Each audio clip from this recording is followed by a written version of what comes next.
एहतसाब अदालत से एक बार फिर से आपको अपडेट करते चलेंगे। आपको बताएंगे कि एहतसाब अदालत आशियाना हाउसिंग स्कैंडल में ट्रायल पर दोबारा समाअत शुरू हो गई। इस पर मजीद बात करेंगे नुमाइंदा बोल न्यूज़ मियां दाऊद से। मियां दाऊद, अपडेट कीजिएगा समाअत के हवाले से।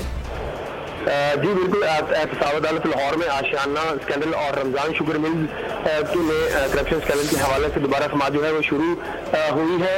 इससे कबल जो मुस्लिम लीग नून के वकला हैं उन्होंने आज एहतसाब अदालत के जज सैयद नजमुल हसन के साथ बदतमीजी की और इन दोनों अहम मुकदमात का ट्रायल जो है उसमें ताखीर पैदा करने की कोशिश की।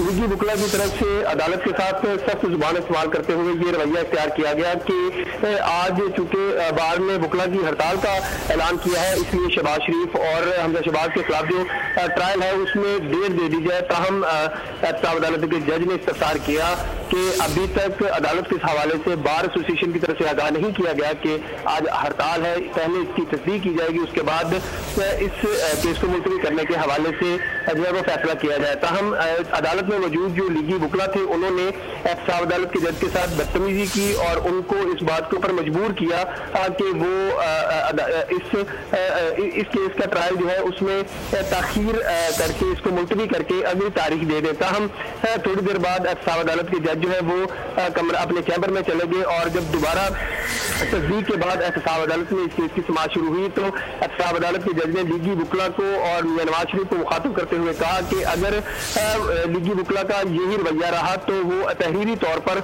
अपने हुक्म में लिखवाएंगे कि लीगी वकला जो है वो एहतसाब अदालत में इस केस के ट्रायल को जो है वो उसमें बदनज़मी पैदा करने की कोशिश कर रहे हैं और तारीख की हरबी अपनाने की कोशिश की गई। अपडेट किया आपने मियां दाऊद, बहुत शुक्रिया आपका।